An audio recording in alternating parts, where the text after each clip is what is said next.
I really fought back from making this video, but I couldn't resist. There are two videos from Video Game Storytime that are severely subjective. We're going to watch two videos from this channel and I'll be given my signature commentary. The first video is called Why Byleth is in Smash, Masahiro Sakurai's Fire Emblem Headache. The second is Why Banjo-Kazooie is in Smash Bros., Masahiro Sakurai's biggest challenge yet. So first let's watch the Byleth one. Well, surprise surprise. The final fighter in the first wave of Super Smash Bros. Ultimate DLC comes from Fire Emblem. Despite being arguably the least interesting character in Fire Emblem Three Houses, player character Byleth has accepted an invitation to Smash and will now be battling alongside the 7 Fire Emblem fighters that were already in the game. Even Masahiro Sakurai himself clearly feels like Fire Emblem in Smash is a joke by this point, as the Smash Direct that revealed Byleth features a complaint that there are too many sword fighters in the game. What? You already don't make sense. No, the problem is that there are not too many sword fighters in the game.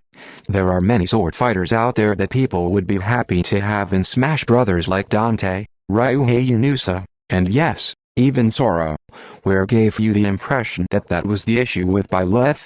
The problem people have with Byleth is that there are so many characters from this particular series and there is no good reason to have them all, because while I do play Fire Emblem games myself, I know that this is a series that is not a benchmark Nintendo series. It's not Mario, it's not Pokemon, it's not even Animal Crossing.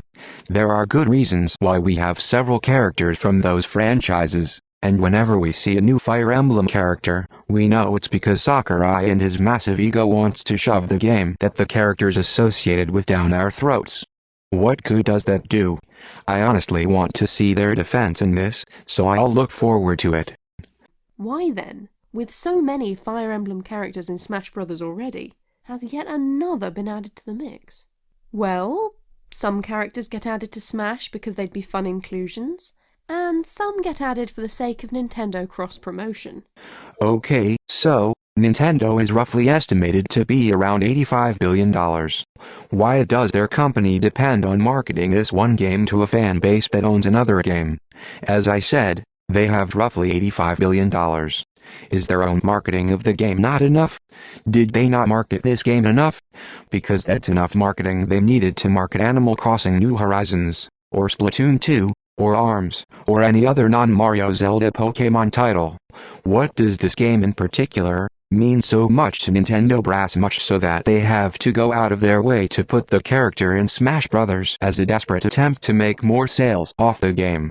You can't answer that, can you? You'll just believe whatever bullshit statement that Sakurai wants you to.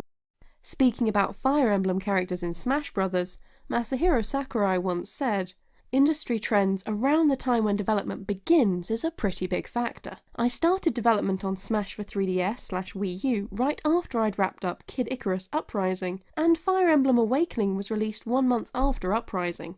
So what's popular around the time when I begin designing the game is important." The decision to include Byleth in Smash was taken while Fire Emblem Three Houses was still in development, and long before Nintendo knew whether the character would actually resonate with players. No, easy answer. No.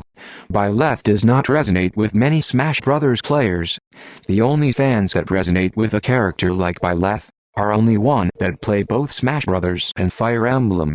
And considering we already have 7 Fire Emblem characters, what would Byleth accomplish in order to garner more customers to the product, thus making more money? And what does the Fire Emblem series have to show for it in its 20+ years in existence? It's already gotten its ass handed to it in sales by Splatoon. The DLC team for Smash needed to know how Byleth should behave and what Easter eggs they could include in the Three Houses stage, so Masahiro was allowed to play an early build of the game to get a vague sense of its world. By his own admission, he really struggled. He said, "With there being 3 houses and multiple endings, it was really hard to get a feel for it. And of course, there weren't any walkthroughs I could reference. The game has multiple routes and the outcome of each is very different. Your experience will vary depending on the route you choose, and many of the characters you meet will adopt different roles in the story. Perhaps this is why the team ultimately based the DLC content around some of the more universal elements of Three Houses, building the game's stage around communal areas in Garreg Mach. But if you're going to include a fighter from 3 houses, arguably the most interesting characters are the house leaders. Why stick with Byleth instead of featuring Dimitri, Claude, or especially Edelgard, who arguably has the most influence of the 3 over the game's many branching storylines? Well, everyone at Nintendo knows. Everyone at Nintendo knows. Lol. Everyone at Nintendo knows any character from this game made for a terrible choice for DLC, especially the last one. Sakurai has no shame. There's a definite benefit to sticking with the simplest, easiest option, especially when building a character in a game that hasn't been released yet.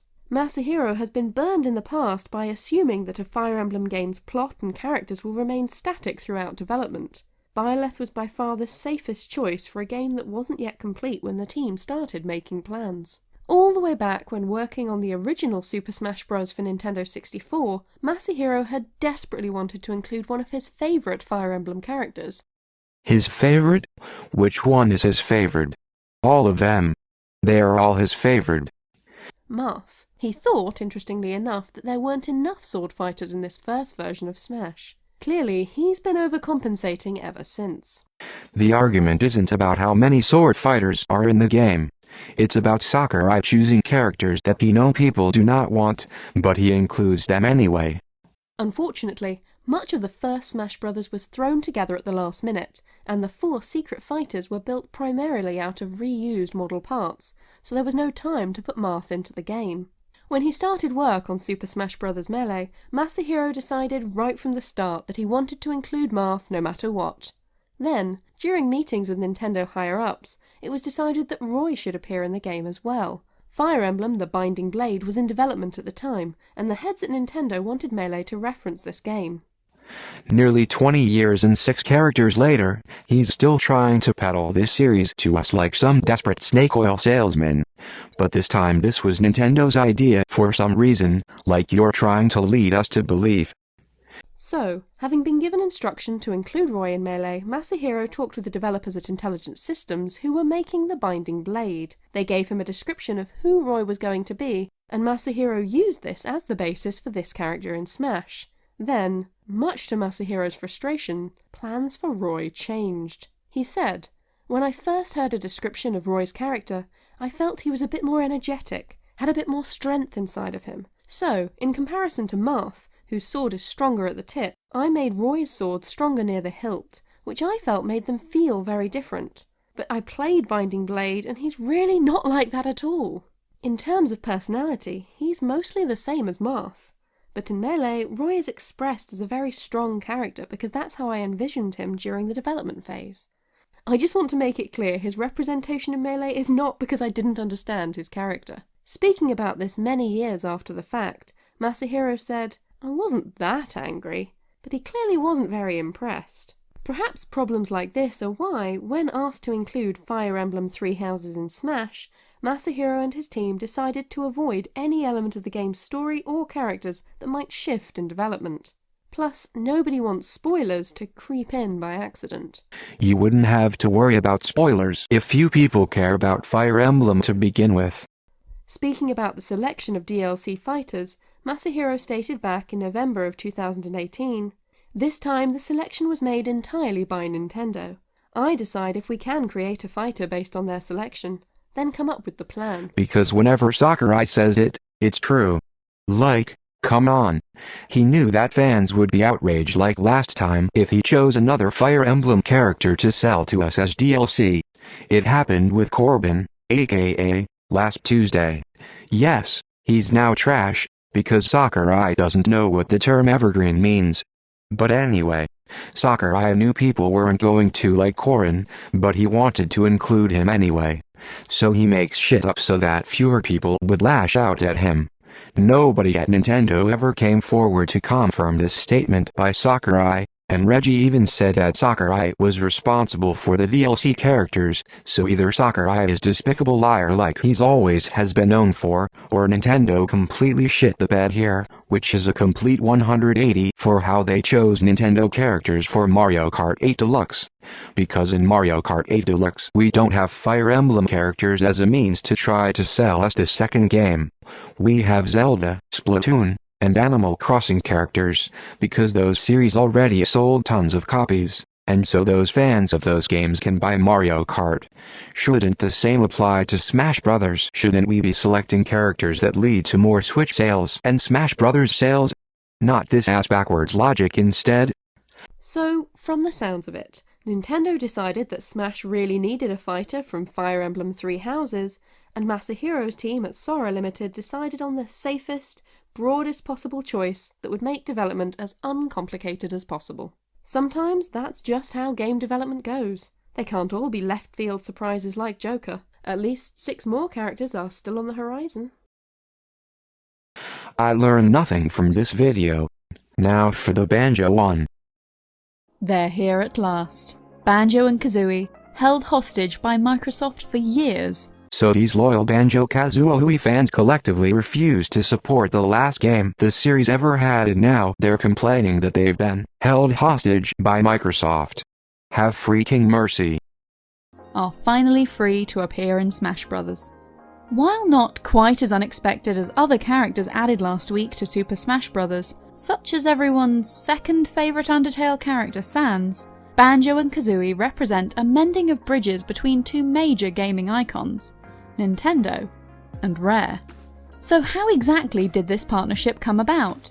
And why did Masahiro Sakurai choose to include Banjo and Kazooie in the seminal fighting game? Oh wait, but didn't you just say Nintendo was responsible for choosing the characters? I guess now we're supposed to just take your word for everything, right? According to Masahiro Sakurai, Banjo-Kazooie posed one of the biggest challenges of creating Smash DLC. In his regular column in Famitsu, Masahiro said of the pair, "I'd say getting them to be able to be in the game was more difficult than any other fighter." What made this process so difficult? Once upon a time, back when 3D games looked like the result of an explosion in a protractor factory, Nintendo and Rare were best buddies. Rare had entirely revitalised one of Nintendo's most enduring characters with the release of Donkey Kong Country, a game that took a one-note villain from a classic arcade game and fleshed him out with a personality, an eclectic family, and his own personal nemesis, King K. Rool. Keep the lizard in mind, we'll be coming back to K. Rool in a minute. Donkey Kong Country was one of the biggest games of 1994, and its pre-rendered sprites made some people consider it one of the most beautiful games on the Super Nintendo. The game might look headache-inducingly ugly now, but once upon a time, if you can believe it, people thought that this was the next big thing in gaming. This has nothing to do with Banjo-Kazooie. For the Nintendo 64 era, Rare provided Nintendo with many vital third-party platformers. None of these shine brighter than Banjo-Kazooie. I'm pretty sure all the Donkey Kong games made by Rare and GoldenEye 007 shined brighter, as in, sold more copies, than Banjo-Kazooie.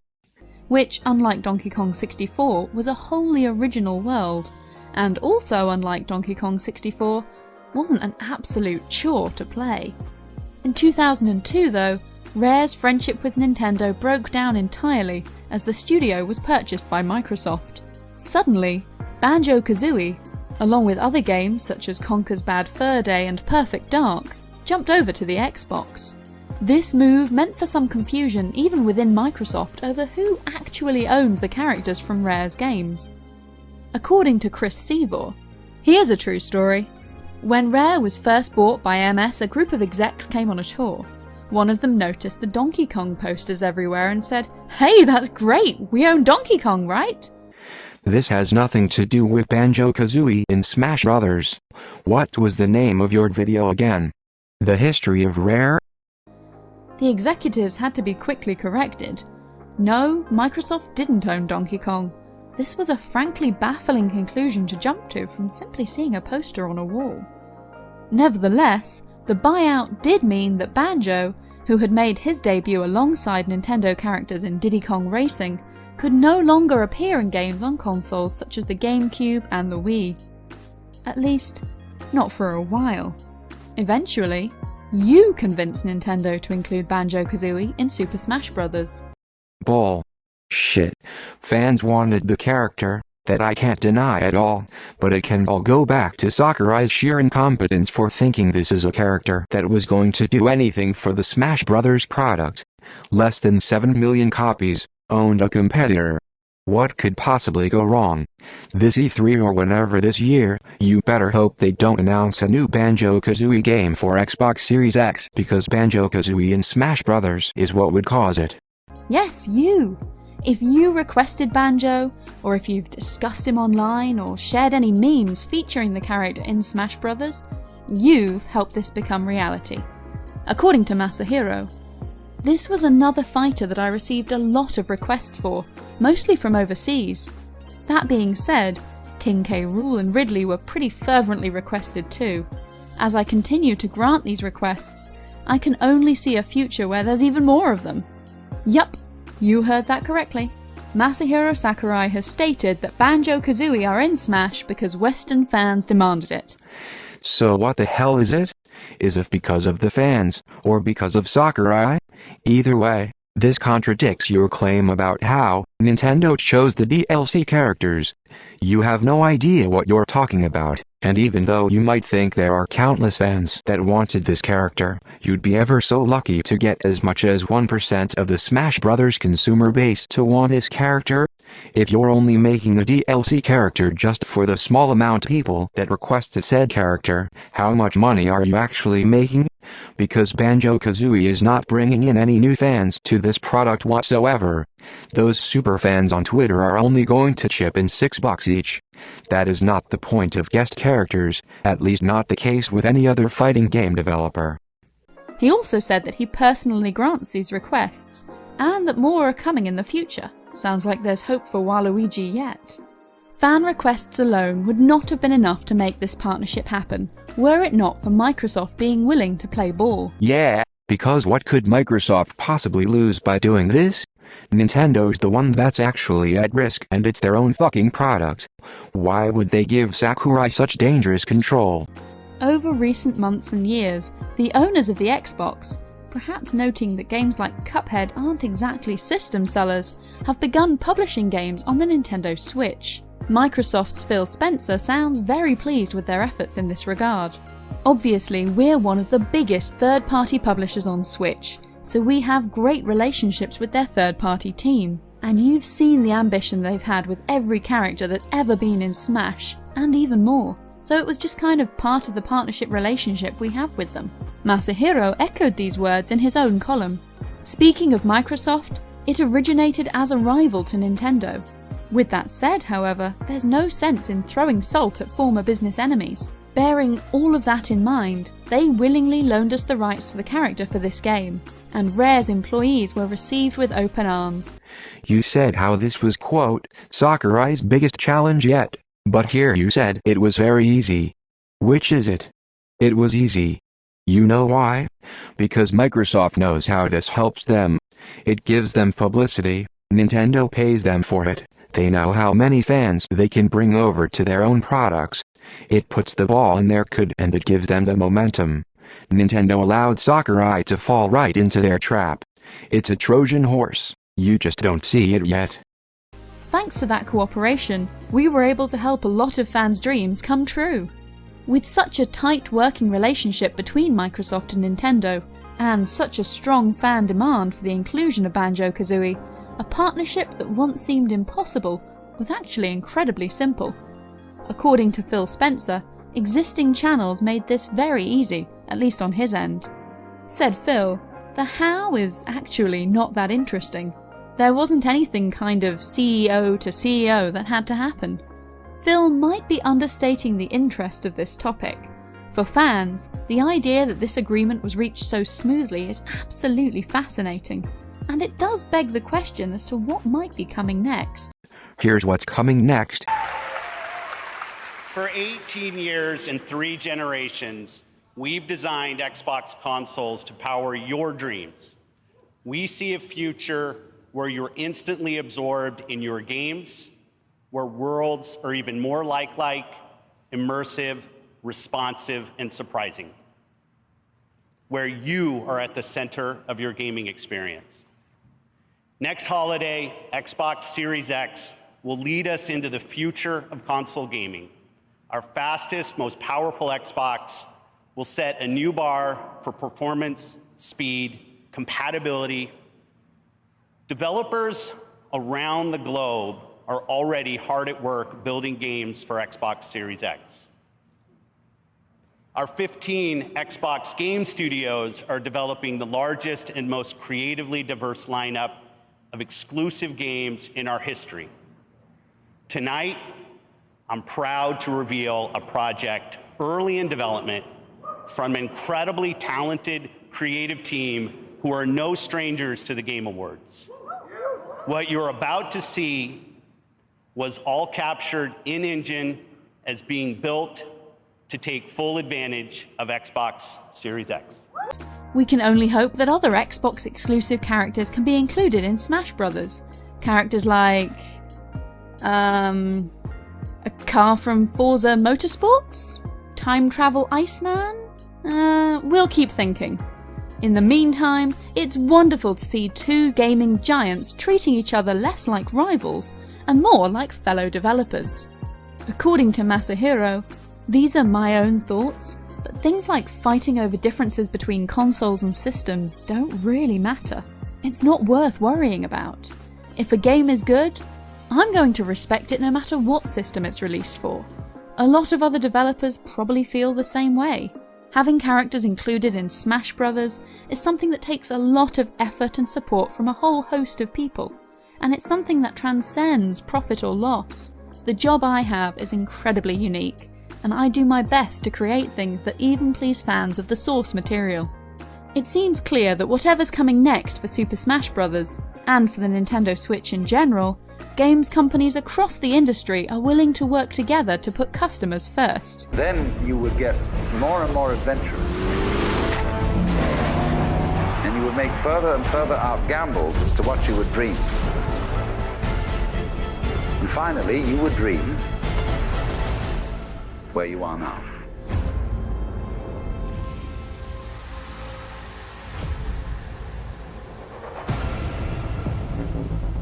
In as much as doing so is profitable to them personally, of course. Perhaps the moral of the story is that many of the barriers we create in life are entirely arbitrary, and we can make friends all around us if we're willing to put aside our differences.